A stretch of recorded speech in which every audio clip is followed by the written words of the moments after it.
BFM Business, intégral placement, placement. Et on vous donne toujours un maximum de conseils. On s'appuie sur l'expertise de Morningstar et Jocelyn Joven qui est avec nous. Bonjour Jocelyn. Vous nous apportez ce matin une sélection de valeurs qui méritent selon vous d'être prises en considération, peut-être intégrées dans nos portefeuilles. D'abord, un petit mot général sur la philosophie d'investissement de Morningstar en ce moment, dans ce contexte de marché, notamment lorsqu'on voit le contexte économique français qui est un peu morose. Quels sont les types de valeurs qu'on a envie de sélectionner? On va chercher peut-être plutôt des valeurs défensives qui sont capables d'accuser mieux les évolutions du cycle économique, qui ont une bonne visibilité sur leur croissance du chiffre d'affaires, sur la génération de trésorerie. C'est un élément très important quand on évalue une entreprise. Et puis ensuite, une fois qu'on a à peu près déterminé, on a une idée de la valeur intrinsèque d'une entreprise, donc ce que vaut cette société bourse, sur la base de ses fondamentaux, on essaye de toujours l'acheter avec une décote par rapport à cette valeur, ce qu'on appelle la marge de sûreté. C'est un concept important en matière de gestion de portefeuille. Ça permet à la fois de tenir compte des risques d'erreur sur la valeur et de protéger, d'avoir un rendement raisonnable sans trop de risques sur longue période. Alors, en appliquant cette grille de lecture, vous avez sélectionné pour nous 3 valeurs ce matin, 3 valeurs qui sont dans 3 secteurs totalement différents. On commence par Capgemini. Oui. Alors, en fait, Capgemini, c'est une valeur intéressante. C'est un titre sur lequel on a un objectif de cours de 57 €, qui est noté 3 étoiles, donc à peu près des cotes relativement limitées, proches de son cours actuel. Parce qu'on est à 54,70 en ce moment. Voilà. Et qui, en fait, a un avantage concurrentiel étroit. C'est un élément très important quand on évalue une société, c'est de savoir dans quelle mesure l'entreprise peut protéger ses positions de marché. En l'occurrence, pour Capgemini, elle en a 2 qui nous semblent importantes. C'est la difficulté qu'ont ses clients à changer de prestataire informatique. Quand ils s'engagent dans des projets, ça dure en général sur plusieurs années, donc il est important d'avoir un prestataire qui tient le coup et qui a des ressources qui sont capables d'accompagner le client. Et l'autre élément, c'est les actifs intangibles, notamment la notoriété de la marque en Europe, qu'on considère comme assez importante.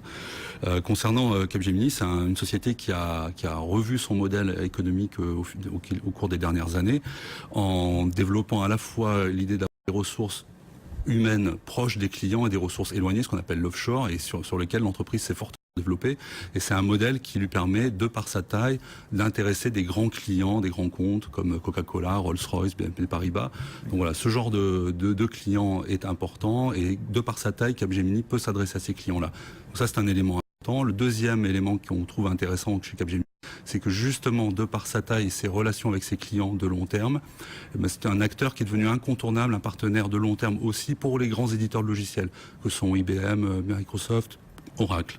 Donc ça, ce sont des éléments très positifs, et ces différentes caractéristiques sont pour nous des éléments qui expliquent pourquoi l'entreprise a des marges relativement solides, une rentabilité du capital qu'on évalue autour de 12%, ce qui est relativement raisonnable.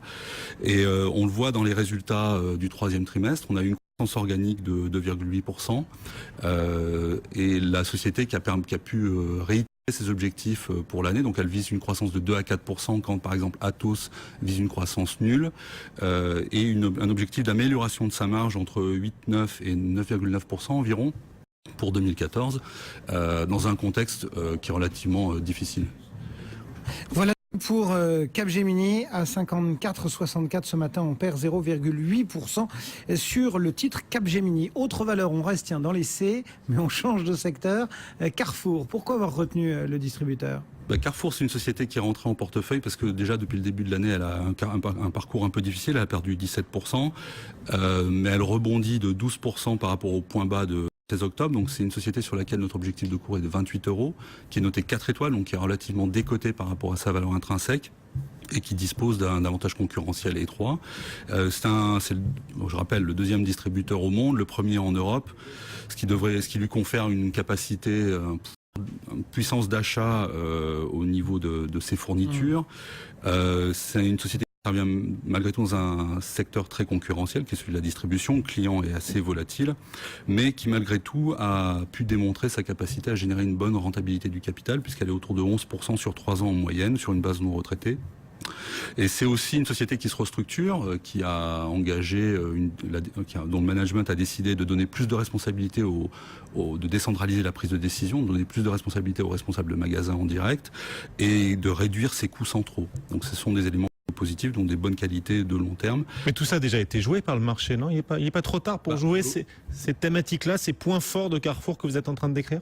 Non, ce que je vous décris là, ce sont vraiment les qualités intrinsèques de l'entreprise. Alors après, on considère qu'à 4 étoiles, c'est pas intégré par le marché justement. Et le fait que le titre a rebondi de 12% depuis le point bas montrait qu'on était dans une situation un peu aberrante. Alors il y a l'effet général du marché, mais il y a ce qui est propre au titre.